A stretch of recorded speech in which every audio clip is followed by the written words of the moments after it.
Okay, I think it's time to start. I would like to welcome you in this session, which is focused on the topic of education and revolution. We are very pleased to have our three speakers now with us today. And I would like to introduce you the first speaker, Matt York, who is a researcher at the Department of Government and Politics in the University of College Cork in Ireland. His presentation will focus on the collective visioning, revolutionary love, and co-imagining radical transformation in the 21st century. Matt, the floor is yours. It's working. Is this working? Yeah. Okay, so the aim of this presentation is to introduce a collective visioning project, which is currently exploring the thoughts, feelings, ideas, and imaginings of a cross-section of activists internationally in relation to revolutionary love as an animating force for radical social transformation in the 21st century. Utilising utopia as process and operationalising imagination as a productive power in the pursuit of new knowledge and practice, a process which is firmly grounded in contemporary grassroots struggles. I will first briefly look at some ideas of revolutionary love from anarchist and autonomous perspectives, before turning to emerging work in the post-humanities concerning love as a political concept, and then focus in on the collective visioning process itself and explore how new love-based political subjectivities, practices, and group formations might present opportunities for a reimagining of the frame within which a radical social transformation might occur. So, as we witness the collapse of the neoliberal consensus and the subsequent rise of authoritarian strongmen and xenophobic nationalisms across the world, the capitalist cultural hegemony that was further consolidated by the neoliberal project remains very much intact and widely accepted on faith as a natural and self-evident universal. Once these objective social structures have been fully internalised as personal core beliefs and values, our mutually contingent relationships reproduce the same social and psychological structures over and over, generating and regulating social and cultural norms. This process is further compounded by the disorienting effects of the media saturation and algorithmic conditioning in which we find ourselves increasingly immersed. So we see that hegemonic capitalism and its institutions demonstrate an amazing ability to evolve and mutate when faced with criticism and mounting political pressure, absorbing such critical positions into their agenda. Subsequently, there is a pressing need for a framework of plurality within the current wave of social, environmental, and political movements, which are populated by interconnecting organisations with a diverse array of ideologies, methodologies, identities, and cultural norms. One that avoids the dominations and hierarchies of previous structures, resists co-option and subversion by capitalist forces, maintains its constituent diversity, and yet allows for the construction of a cohesive collective identity. Which brings us to revolutionary love. Through analysing the causes behind some 36 revolutions in the global south between 1910 and the present, John Ferran speculated about the future of revolutionary change and argued that love is the emotion that most strongly impels many ordinary people into extraordinary acts across time and place. The animating role that such a force might perform across revolutionary political cultures suggests this to be an area that both theorists and activists might usefully nurture and build upon. Although often omitted by conventional political histories, there are many examples of political activists who have revolutionised love to align with specific political and social ideals. It is here where the lines between the personal and the political blur, where we have seen glimpses of potentiality for love as a radically transformative revolutionary force. It is here where we might discover that love has always performed an intimate catalytic role within revolutionary politics. And now, focusing briefly through the works of Emma Goldman and Michael Hart, we can explore how such a revolutionary love might manifest. Emma Goldman envisaged revolutionary love as the creative, inspiring, elevating basis for a new race and a new world. At the core of Goldman's anarchist politics was an unwavering belief that if the world was ever to give birth to a society free from class, gender, or race-based forms of systemic inequality, having moved beyond domination and oppression, that love will be the parent. This love is the revolutionary force she holds above all others in her pursuit of a free society. In her words, love is the strongest and deepest element in all life, the harbinger of hope, of joy, of ecstasy, the defier of all laws, of all conventions.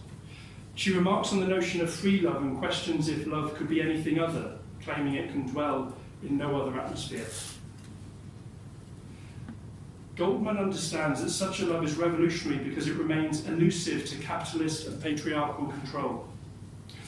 Reflecting on the challenge presented to capitalism by such a love, she remarks how all the millions in the world have failed to buy love. She perceives a similar relationship between love and military oppression, noting how man has conquered whole nations, but all the power on earth has been unable to subdue love. And she also provides a taste of the potentiality of love utilised as a dual power strategy, claiming that all the laws on the statutes, all the courts in the universe, cannot tear it from the soil once love has taken root. In alignment, Michael Hart pursues a love which serves as the central constitutive mode and motor of politics, an essential and greatly under-theorised concept for contemporary political thought. His revolutionary love produces affective networks, schemes of cooperation and social subjectivities. Using the example of the Gezi encampment at the centre of the 2013 wave of civil unrest in Turkey, Hart describes how many of the activists involved had experienced this protest as love, as a transformative encounter. This transformative nature of love is central when considering love as a political concept. More than merely recognising solidarity and forming a coalition of the same, love transforms, love creates something new. But can we make ourselves fall in love? Can we simply will ourselves to remain in love? Hart concludes that such transformative events will not simply repeat themselves. He suggests that we can learn from such events, from the transformative power of love, and create habits which prolong or reproduce such encounters. New political constitutions of this kind will not be generated using conventional political logic. Neither we the people nor any singular identity can act as founder, for such a politics does not aim at unity. For Hart, a political constitution arising through and grounded in a revolutionary love must generate encounters between different social multiplicities, which produce new plural relationships, which in turn transform into new multiplicities, requiring and generating new encounters. The revolutionary loves of Goldman and Hart succeed in displacing the realist notion of sovereignty at the individual and or social level, making clear the intimate relationality of social formation.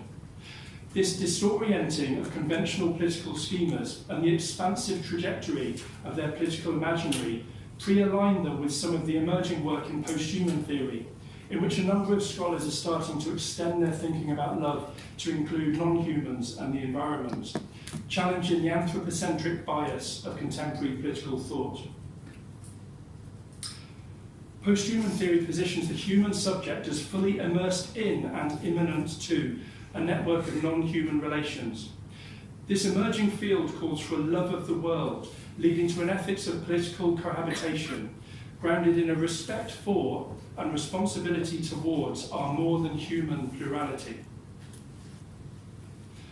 This approach reconceptualizes the self as embodied, embedded, relational, extended. Ethics therefore shifts focus from finding the correct response to an externalized other, to an obligation to be responsive to the other, who is not entirely separate from what we call the self. In pursuit of a revolutionary love, such an entangled empathy presents a robust relational ontology through which identity and agency are co-constituted by our social and material entanglements.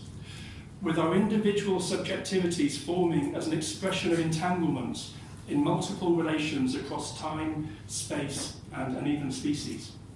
From this perspective, we therefore care about others because they are fundamentally part of our own agency. Such a radical solidarity can trace its lineage back to the many theorists and activists throughout history who have revolutionized love to align with their pursuit of freedom. The expansive, creative, disorienting revolutionary love that is emerging through posthuman theory is, we might argue, the very same force that animated Goldman's radical politics a century ago. In this post-neoliberal era, finally fulfilling the promise of a political theory and praxis grounded in revolutionary love constitutes a pressing political project for all those engaged in contemporary struggles for radical social change, in my view, and one that deserves significant further exploration. So with this in mind, collective visioning has provided the central methodology for this project. This approach has been adapted from participatory methods used within the global Occupy movement as a tool for collaboration and collective action, involving a group process of intentionally generating a vision that is long-term, expansive and solutions-driven, and which then prepares strategy for prefiguring that which has been collectively envisioned. This is not to negate the importance of a political practice which is responsive to the present and rooted in everyday experience, but simply to acknowledge that without visions of how the world might be different, struggles will stagnate and decline. Collective visioning attempts to develop a mode of practice that imagines futures which realign movement trajectory, while simultaneously grounding itself in present moment realities, an imaginative, responsive, ongoing process. Such a process emerges out of and supports the further development of historical movements for social change, and so is not a fantasy of perfection to be imposed on an imperfect world, but rather provides the space for a utopian reimagining of current and therefore future social relations, which are firmly grounded in contemporary grassroots struggle. Participants include activists from South Africa, Mexico, Australia, Ireland, the UK, Syria, Uganda, Germany, Canada, the Netherlands, Turkey, the USA and Jordan. I could have said many countries. and with movement engagement including anti-capitalist and ultra-globalization activism, radical environmental activism, anarchist organising, indigenous rights activism, refugee solidarity work and feminist activism, and with members of communities developing cooperatives, permaculture projects and food sovereignty projects. This collective visioning is an ongoing process, but a number of emerging themes are providing clear and encouraging evidence of how the theory touched on in this presentation connects with a vibrant post-capitalist, post-patriarchal, post-colonial and post-anthropocentric synergetic political practice on the ground. The majority of participants have described a radical solidarity which they frame as love, which acts to provide a framework of plurality, providing a cohesive collective identity across the sometimes divisive array of ideologies, methodologies, identities and cultural norms found within our movements and across society itself. Another clear theme has been the importance of repositioning love, and in that, the matrix of loving, caring relationships which literally co-constitute society on a daily basis as the central and primary social driver. So activists from both the global south and global north have discussed how in many cases indigenous knowledge has never forgotten this, and how this truth has been obscured in modern capitalist societies and replaced by neoliberal values which reduce all things to profit, and so reshaping the organisation of our social and psychological structures. And a number of participants involved in some of the more recent dramatic social uprisings across the world have described the revolutionary moment itself as being co-constituted by love, as a joyful and emotional experience in which previous divisions of class, gender, race, ideology and religion fell away, at least momentarily, prefiguring the new society that they wish to see. This prefiguration of a society which is at once communalistic and pluralistic, grounded in love, has been a common theme throughout the collective visioning process. So, to conclude, through challenging the anthropocentric bias of contemporary political thought, the emerging posthuman theories, which extend love to include non-humans and the environment, present exciting opportunities for a reimagining of the frame within which revolutionary social change might occur.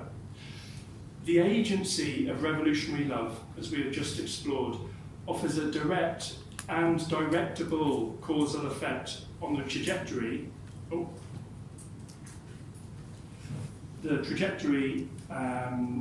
our multiple social relations. Okay. And therefore to the extent to which they might lead to intimate or social relations of domination or liberation.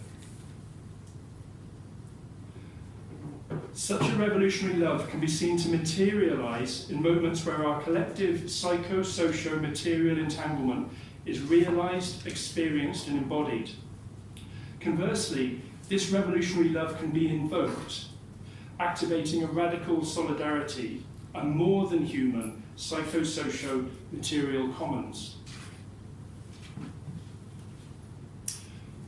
Operationalising this revolutionary love might present both the means and the end when pursuing radical social transformation in the 21st century, offering a basis upon which to co-constitute society anew in the post-revolutionary moment, rather than reverting to default capitalistic, patriarchal, racist or anthropocentric modes of reproduction, and as a means of sustaining such a system in the absence of domination.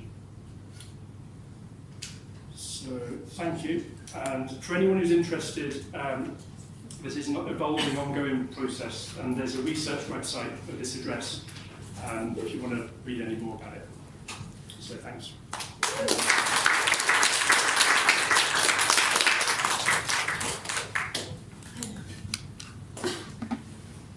Thank you, Mark. I would like now to introduce our second speaker, Marcy, Isabella, who is Assistant Professor of Writing and First-Year Studies at a public university in the Northeast United States. If you want to... I can say a little bit. And teaches courses in first-year writing, research methods, and anarchist art. Marcy's presentation is titled Watching Out and Getting Woke, Notes Towards an Anarcho-Critical Pedagogy. If it's okay, I'm going to keep my notes down here so that I could still see everyone. And I want to begin just saying that more than anything this weekend, I think if someone has asked me a question, it's been a version of, what are you doing here? Or why are you here? And in a lot of ways, I'm really happy that I get to present on the last day of the conference, because in the 2 days before this, I've spent a lot of time sort of getting my grounding in the types of conversations you're already having and the types of language that you all sort of use in your communications. And that has enabled me to think about sharing my work with you in ways that will be more useful, more practical for all of the different kinds of work that you do. So I've made revisions to this piece to take it strictly out of the classroom and think about it in different ways in different contexts.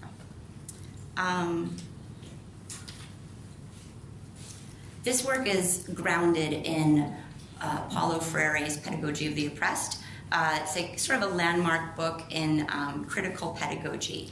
Key to understanding Freire's critical pedagogy is that oppression equals overwhelming control. And in the typical student-teacher relationship, the oppressor, shocker, is the teacher, and the oppressed are the students. And Freire's pedagogy is a reversal of what he calls the banking model, or the traditional model of education. The banking model is one in which, think about banking transactions.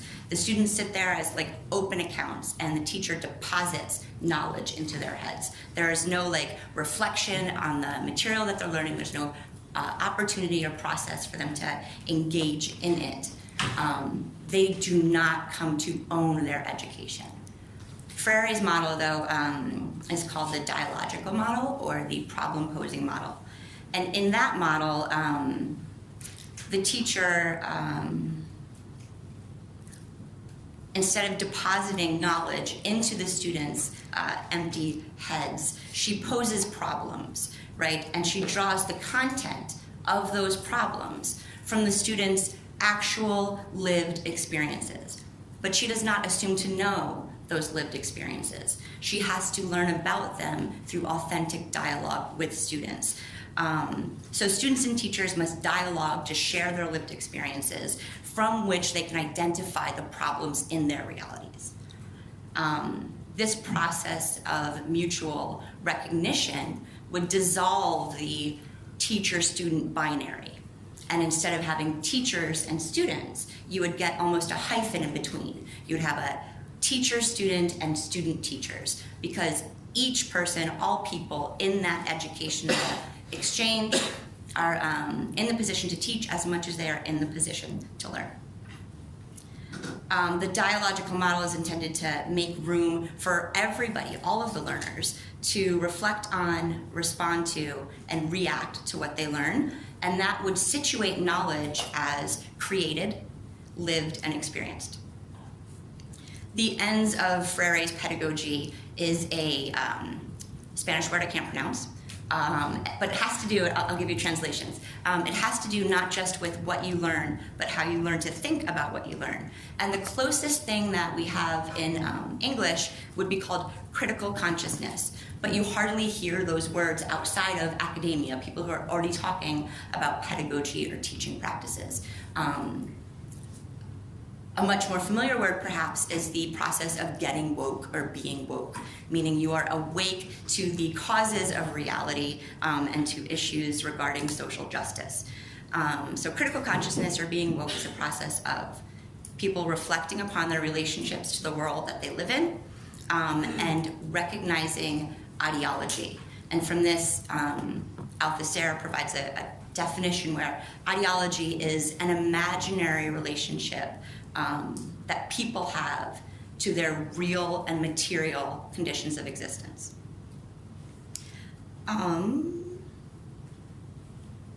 With the result of critical consciousness, or with the state of being woke, there's an emphasis, again, on reflection, action or application, and change.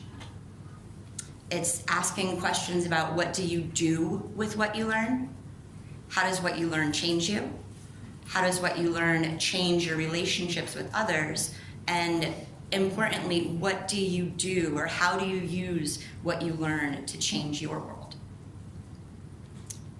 Critical pedagogy requires that anytime you're in an opportunity to teach something to someone, that you have to decenter yourself from that knowledge, and you have to ground your teaching in the lives, realities, and goals of students. But beyond everything, you have to trust them enough for you to do so.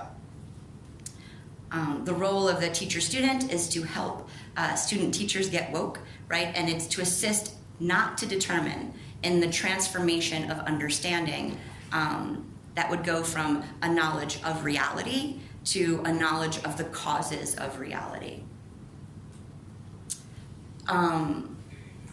I believe that there's no such thing as an innocent pedagogy. There's no such thing as innocent teaching, because there's nothing about the process of learning that is value-free.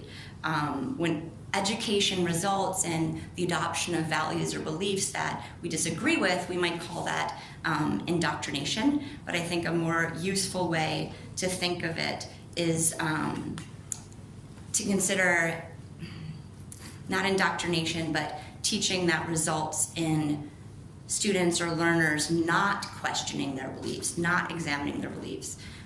It's teaching that produces what we'd call a closed-minded person. And to be closed-minded, this is work by Callan, Arena, and Taylor that I'm dipping into. To be closed-minded is to be unable or unwilling to give due regard to reasons to revise your current beliefs. Indoctrination or closed-mindedness, learning closed-mindedness, doesn't occur in a social vacuum. It's not something that just happens in a classroom. To be open-minded, right, the opposite, is to be receptive to opportunities to improve what you know, what you understand, based on what you can learn from others. To be open-minded, there's three must to it. Someone must be intellectually humble, intellectually courageous, and intellectually diligent. To promote open-mindedness, the most important thing that we can do first and crucially is to model it, to model being open-minded. Because how we are in a classroom or how we are in a instance of learning and education is just as important as what we're presenting and even why. There's a phrase I grew up with, don't talk about it, be about it, right? Or actions speak louder than words. Plenty of courses even by my colleagues that I respect still adopt sort of traditional teaching-centered pedagogies or teaching practices when they teach about radical or revolutionary content, right? So they'll cover histories, people, movements, philosophies that have to do with social justice, but they'll employ that banking model to do it so that the primary thing that students are learning plunked into their heads is just content. There's no action to it. Which leads me to think and to suggest and to keep practicing myself how important it is to critically self-reflect on our own behaviors, our own actions with other people. And critical here, I mean in terms of examining power relationships, looking at how power functions, and examining our own behavior or ourselves in ways that might illuminate oppressive behaviors isn't easy, but I think that it's worth doing, and it might actually be more useful and more practical for us to do that kind of reflection on ourselves just as often as we do that kind of examination of other people or other systems. As long as we exist alongside or simultaneously with oppression, as long as we live alongside oppression, we are also always going to exist within it, and we are as subject to its practices as we are subject to practice it. A critical self-reflection will demand that we look at our own practices differently, examining or articulating what we know, begin with what we value, and examine why we believe our knowledge and our values are or are not important to teach to others. These are questions that we can't ask only once or answer only once, but they are questions that we always have to ask and always have to revise our answers to, because there's nothing that we should be taking for granted. One of the questions that the call for papers asked is central to the work that I think I do.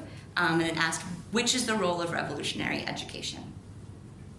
I'm not totally sure that my answer is going to be well received, but it is the only answer that speaks honestly and authentically to my sense of ethics, to my experiences in the classroom, and to my encounters and dialogues with students. The role of revolutionary education is not totally mine to determine. The role of revolutionary education is also up to the students that I work with. What is up to me is the real and valuable task of showing that different practices are possible. Different relations are possible, even in old and familiar places. What is up to me is whether or not I will be, in Paulo Freire's word, courageous enough to dialogue with other people authentically. Whether or not I will be courageous enough to ask about other people's worlds and to learn about my world from them. Whether or not I will be courageous enough to trust what they know and to see value in it. What is up to me is to maintain hope that they can, and they will, take these new ways of relating, these new ways of seeing, into the world that they will make too. I think that what is up to all of us, though, is believing that they will make any revolution theirs as much as we will make it ours. How to critically reflect. I think the best thing to begin with, or the best area to begin with, is to begin with your objectives or your goals. Identify them. What are they? What are your goals? What do those goals mean? What values or beliefs do those goals represent? And why is it important for others to learn or to understand them? To whom or to what do those goals or beliefs come naturally? And to whom or to what are those goals and beliefs a struggle? Who struggles to understand them? To critically reflect, you'd also want to consider your practice. What opportunities do you have, or what opportunities do you make to reflect on what you're learning? What opportunities do you have or do you make for others to reflect on what they're learning? What opportunities do you have to teach, educate, inform, or inspire others? And what opportunities do others have to teach, educate, inform, or inspire you? It is a method that is called praxis. Praxis is when theory informs practice, practice informs theory, but they are together in almost an endless dialogue where you're always using one to change or enhance the other. Praxis is what you do with the results of reflecting upon your actions and acting upon your theories.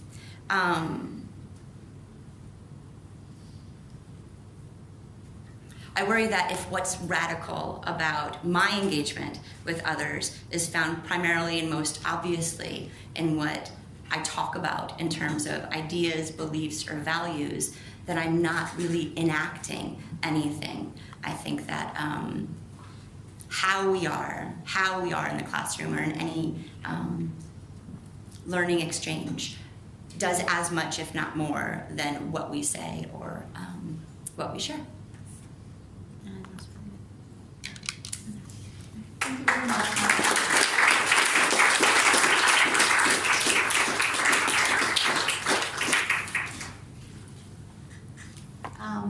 I would like now to introduce our third and last speaker of this panel, Peter Piperkov, who is an activist and economist, co-founder of Indymedia Bulgaria, and currently a member of Social Center Fabrika Autonomia in Sofia. His presentation will concentrate on how democratization and radicalization of economic education and knowledge can help us build a culture of resistance. Hello everyone. This topic might sound really distinct compared to the main topics of this conference, and this is kind of problematic in itself because to some extent, we, not only radical economists, but like all activists, kind of are losing the battle on the economic field, both in terms of science as knowledge and in terms of education. And this is kind of problematic because in the end of the day, it's those ultra-radical pro-capitalist experts who are saying everything to assure you that system is working fine and everyone is happy and this is the best system we can have. And people like general populace is kind of buying that, which is really problematic in terms of our prospects of getting more people involved in questioning the system. So my task to some extent is to show that there are some possibilities to change this and to give some examples how we can probably change this one step at a time. First of all, the general question we should start with is, does economic science matter at all? Because you see what is presented as science now.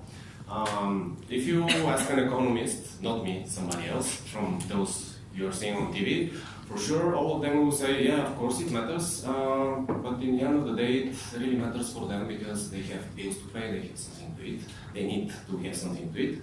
If you're asking somebody who is not an economist, but is kind of watching TV and buying everything they're saying there, he or she will surely answer also yes. Well, try asking both why. Why economics, science matter at all? And both of them will start to bombard you with something about GDP, about unemployment, inflation, interest rates, about indices and indicators, how much more GDP growth we need, what levels of unemployment and inflation are desirable, and so on and so forth. But in the end, this is not economics. This is not economic science. This is, all those measurements are actually statistics or econometrics. So this is not really economic science.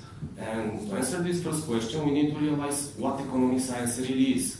If you take, for example, the most general definition of what economics means, as a science, it is a social science that studies production, distribution, and consumption of goods and services. Like it focuses on the behavior and interactions of economic agents and how different economies work. There is nothing about what rate of growth of GDP is desirable or about different levels of employment, inflation. Why is that? Well, basically, it's because of what happened in the 70s and in the decades after that. Right now, what is presented to us as economic science is actually one of the few theories inside this whole broad spectrum of different theories inside economic science. Those are the theories who are less scientific, who are totally contradictory inside themselves, who basically just are used as a propaganda tool for showing the people that, yeah, this is the best system we have and this is the end of history, which we all see around is nothing real. So actually, economics as a science consists of a broad spectrum of different schools of thought. Some of them are orthodox, like at most universities we teach. I also have been taught in only the orthodox schools, and those who are probably some kind of reactionary, in terms not radical enough, but mostly nothing about heterodox schools of thought. And this is really problematic because in the end of the day, this is the reason why also those people are on TV. And they are saying what level of GDP is desirable, what rate of growth is desirable. Nobody talks, do we really need economic growth in this way we are having right now? Actually, to change that, we first need to formulate some alternatives. We need to have something which I will call good economic science. When I'm using the term good economic science, I'm using it in the sense that Zapatistas are using these juntas de buen gobierno, councils of good government. So, economic science shouldn't try to convince people in a certain doctrine or particular school of thought. It should analyze, understand, and better the lives and activities of humankind in their economic aspects of production, distribution, and consumption of goods and services, of course, without destroying the environment, other species, and the planet Earth itself. When can we, what different links between different radical heterodox thinkers, economic thinkers, can we make? For sure, we need to borrow lots of critiques towards capitalism from the Marxist tradition. To name two names which are prominent now, Michael Hansen and David Harvey. Of course, we have to add scholars like Mari Bookchin, Karol Polanyi, this not so new post-Keynesian wave, like people like Herman Minsky, Michael Kalecki, now Steve Keen. Of course, David Gerber, for sure, he's not an economist, but his anthropological studies are really important also in the field of economics in terms of the evolution of money. and this is just to name a few. So, oops.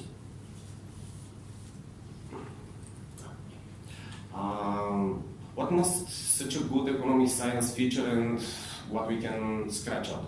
First thing to scratch out is the myth of the almighty invisible hand. I don't know if you ever read Wealth of Nations, but in there Adam Smith used this term, the invisible hand, only once. And it was just like an example, it was at all not so central. I'm usually joking that, yeah, the invisible hand is really invisible because it actually doesn't exist. The second myth is, actually, he never used this term again, just once. But this is probably the term from his book that is most well known. Nobody knows that he was to some extent really critical towards capitalism, also to this really deep division of labor. You can check that if you want. Another myth, which is really closely connected to the first one, is the myth about perfect competition. You know, every pro-capitalist economist will tell you that we need to create perfect competition in this field, in that field, because it's like the best market structure, which minimizes the social loss inside the market exchange. There are two problems with the concept of perfect competition. The first problem is that, like the invisible hand, it actually doesn't exist.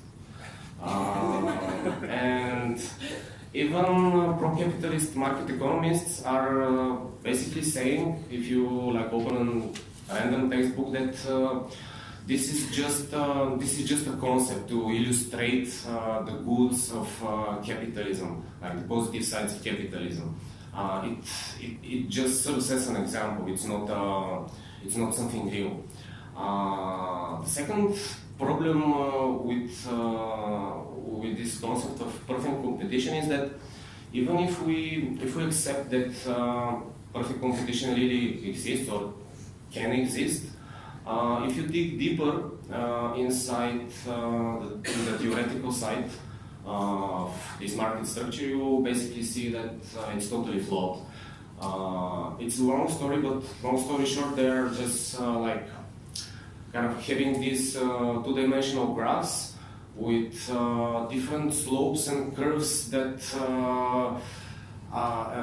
at first it is a slope, and after that, when you deconstruct it, it becomes a flat line, and after that you can reconstruct it from those flat lines, and again you have a curve, which is a complete nonsense. How can you go from a curve to a flat line and again to a curve?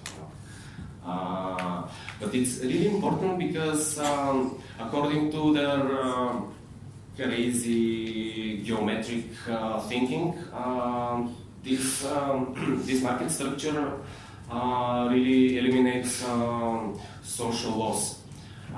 This is the most fundamental part of their propaganda, that yeah, perfect competition is the best market structure because there is no economic loss for society. But this structure doesn't exist. Anyway, it exists, it doesn't work like that. I mean, it really has this social loss. The third myth, which we for sure need to scratch, is the myth about barter and the evolution of money.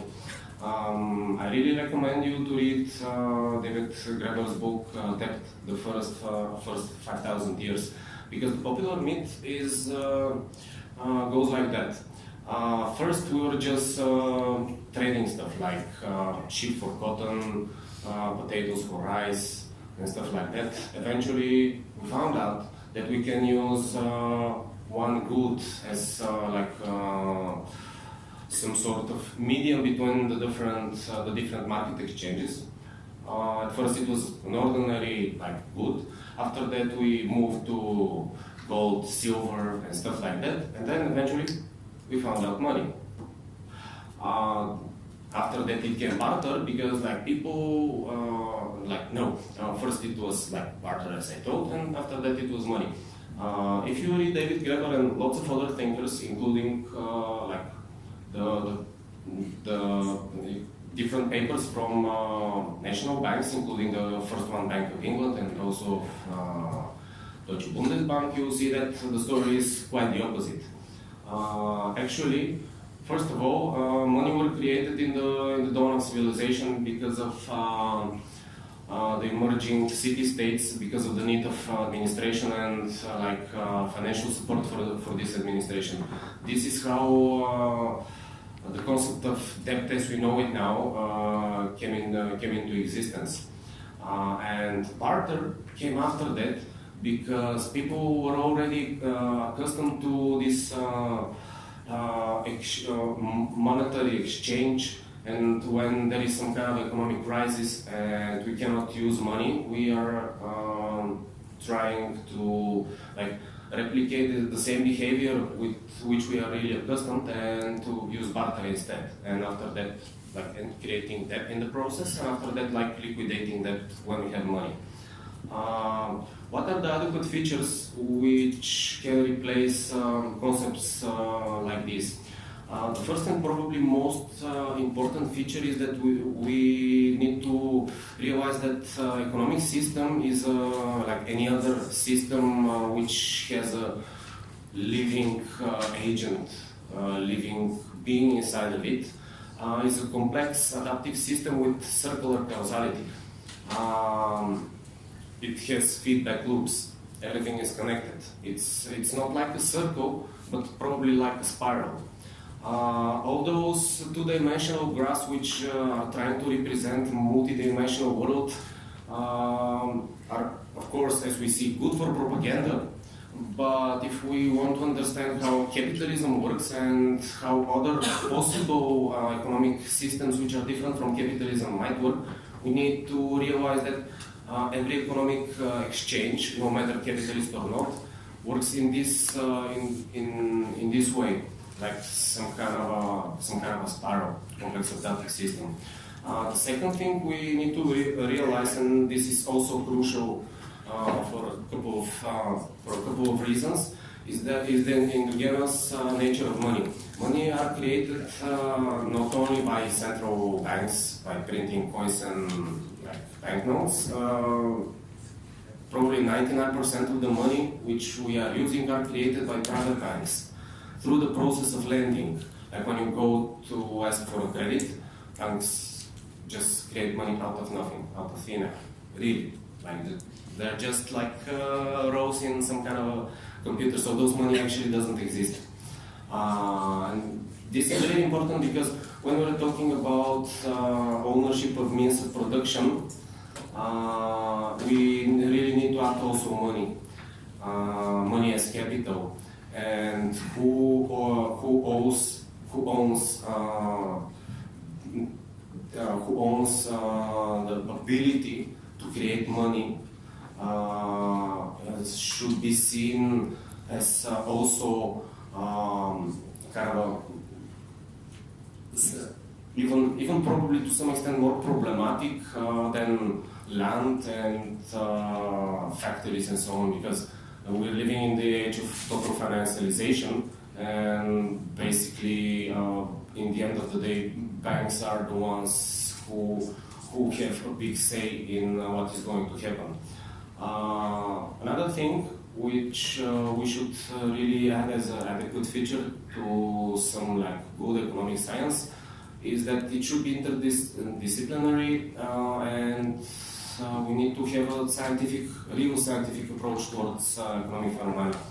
Interdisciplinary in the sense that, for sure, as I mentioned before, we have to read and add and discuss a lot outside of just narrow economic theories. There is a lot about economics in anthropology and sociology and politology and so on and so forth, and we need to, if we are about to create radical economic science, this is really important. where are we now? Well, actually, we're in the middle of nowhere, as I already said. We kind of missed this open door in the last huge economic crisis. There were some different groups who tried to challenge the status quo. Up until now, there is no result. There is no shift towards something even less right-wing, as in the case after the Great Depression in the United States with the New Deal and so on and so forth. The basic question is why. I think that part of the question is because of the privatization and marketization of universities. The second problem is this fixation about, like inside the economic sphere, about neoclassical versus Keynesian point of view, about less or more state, which is not the real question after all. What is to be done? Well, also, I'm not sure. There are two possibilities, which both of them I'm trying to basically explore. The first one is through the academia. The problem there is that the academia is dominated by bad economics. You're being told bad economics, which produces low interest in economics, but in an environment where education has no market value. Other approaches for me should include free seminars by all those same scholars who are questioning the status quo and trying to do something like that in Fabrica Autonomia. So, conclusion. First of all, we have lots of theories and practical examples about the fact that democratization and radicalization of economic education and knowledge is possible. It might be done both in the mainstream academia and through more activist channels with different success, from 0 to, I hope, 100. Of course, depending on the local context and possibilities. Situation here is totally different from situation in Sofia and to situation with the Zapatistas, for example. This democratization and radicalization in economics not only questions the status quo, but it gives us a better and deeper understanding of how really capitalism works. And it also has the really strong side effect of making people aware and giving them some kind of incentive to become more active in various social struggles. This is, for me, the way through which we can use economics as a science, as a tool to kind of radicalize people and make them involved in our different social movements. Thank you.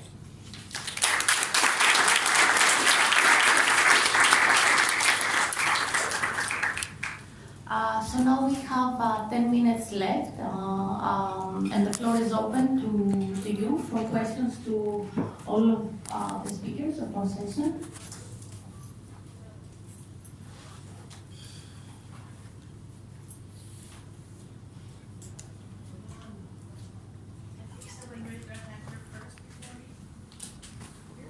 Yeah. No?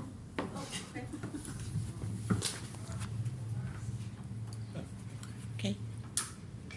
Speak here? Closer? Just for recording. It's not a microphone. Okay. So this is a question from Marcy.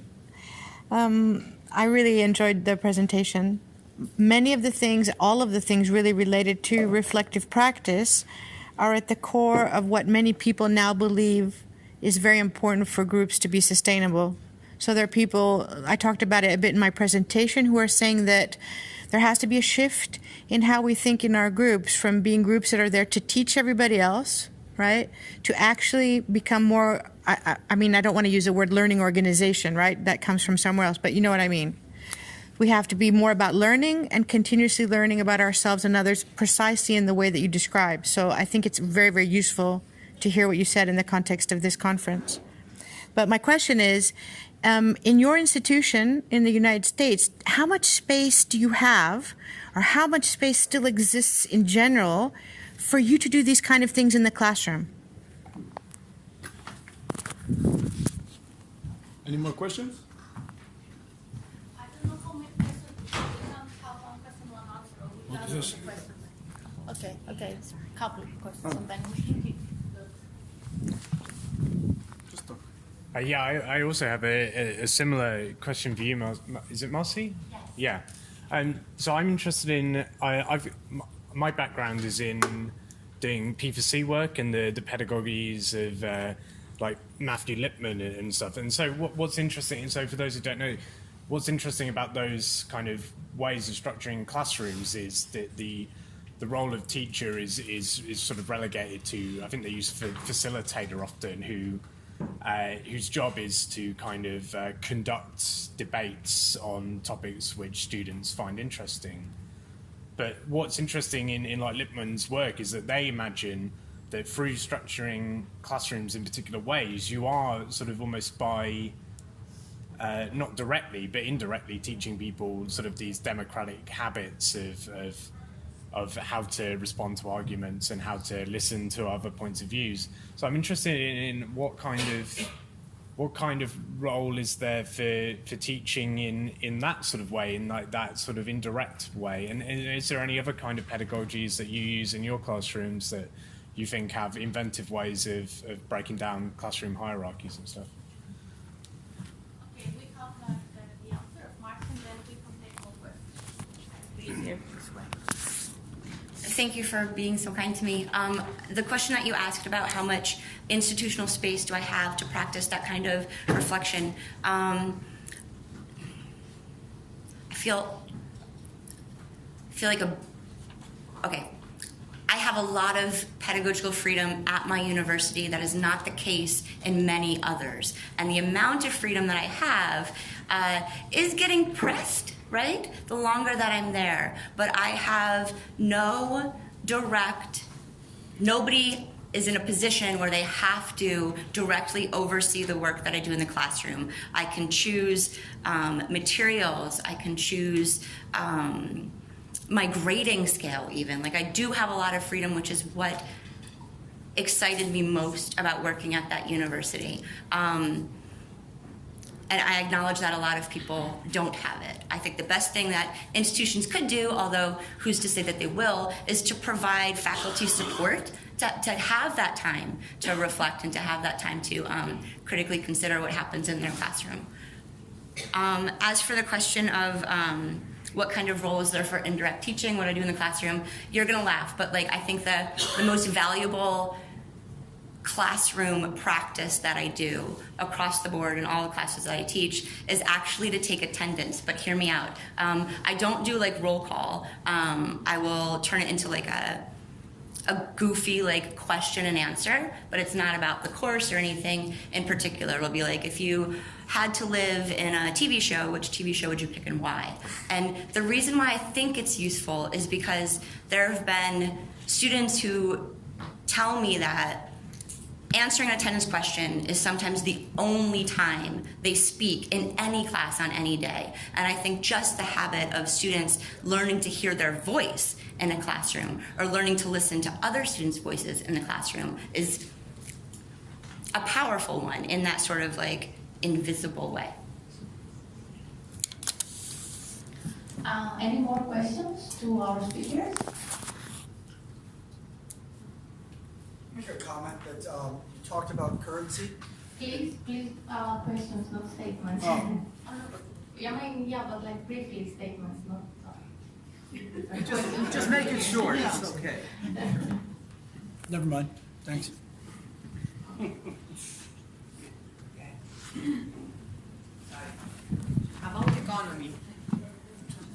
About economy because you explain about economy and a good economy, but it seems referring almost to a capitalistic economy. I'm asking if capitalism, is it an economy? About me, for example, it's not an economy, it's a structure of power. And so a good economy have to answer to the question based on economy. That means the need of a population, for example. So it starts from population, from our base, our need. Maybe, I ask. Well, I totally agree. Shall we take one more question? If we have time.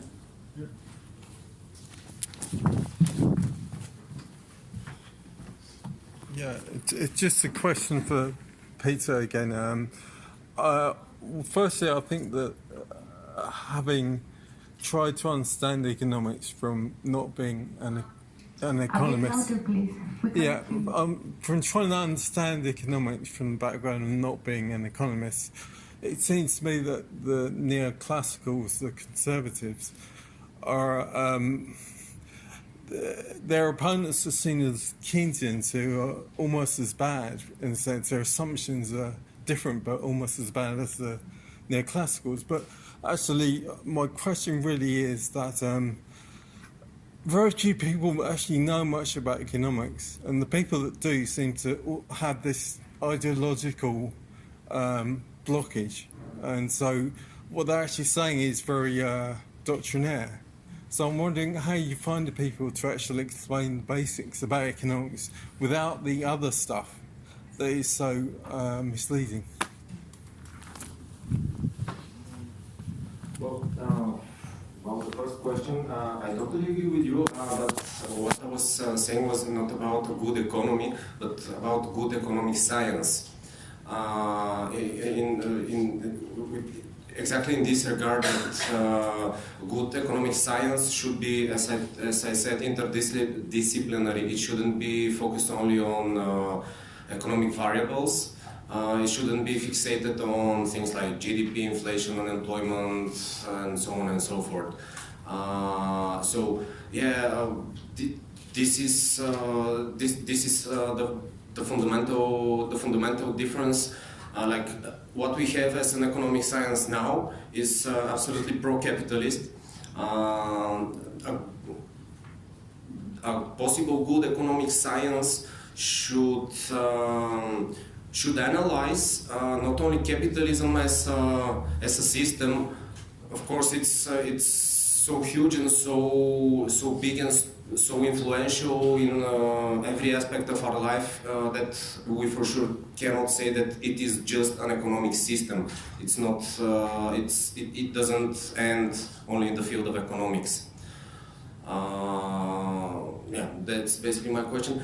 My answer about the other question. Well, yeah, the assumptions of those who are saying that they are following the legacy of Keynes are to some extent so absurd as those of the neoclassicals. And there is a reason for that. Keynes was never anti-capitalist. His basic idea, as far as I know, was, well, guys, you're seeing what is happening over there in Russia. If we don't do something right now about like the Great Depression that we're having at the moment, we might end up in a revolutionary situation. So it will be kind of better the state to intervene, to have a more social state, to have some kind of a welfare state in order to like people to be calm again. So yeah, I think that the basis of some kind of good economic science should throw away all the assumptions of the neoclassicals, most of the assumptions of those who say that they are following Keynes, and we should to some extent go back and read Keynes in original, because there are some things there that might be useful, like his concept of time, his concept of animal spirits to some extent, and probably the most basic concept we can use is about the fundamental uncertainty of the future that we basically don't know. Thank you. I have one question actually for Matt, because I really loved your presentation, and actually I really enjoyed like this discussion that goes beyond like posthumanism. And I would like to ask you, what do you think that can inform like the emergence of a collective subjectivity that is in an era that is like so highly mediated by like algorithms and like monopolies of Google, Facebook. So you discuss about this because like this discourse like about GAFA, like Google, Apple, and Amazon, in terms of subjectivity, is that it kind of redirects like the emergence of a subjectivity towards the cooptation of it by technological capitalism. So what do you think that it could inform like the emergence of a different like collective subjectivity based on radical love and evolutionary love? Rightly. I think the algorithmic condition that we find ourselves in is problematic. You know, I think the new intersubjectivities that arise through social media, and I think Hart has talked about this, present incredible opportunities for us, and the collective visioning that I did was able to include a real broad range of activists as a result. You know, it would have been impossible for us to talk often in real time across 4 continents. You know, so that the technology is allowing a new form of commons which we can struggle through and organise in, but equally, who controls this commons? You know, and it's capital controls it. So the conditioning. I've had to come off Facebook myself, you know, because it's so, you know, for me it's just incredibly addictive. I think the opportunities are there, but how you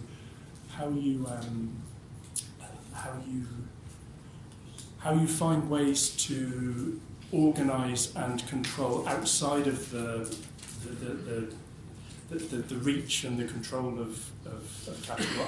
I don't know. I'm no expert in that, but the opportunities are there. Thank you, Matt. Thank you, Marcy. Thank you, Matt. Thank you, Peter, for all your very insightful presentations. Like, really appreciated from me to the audience. And I think it's time to close off this session and move to the next one because we started 10 minutes later. So.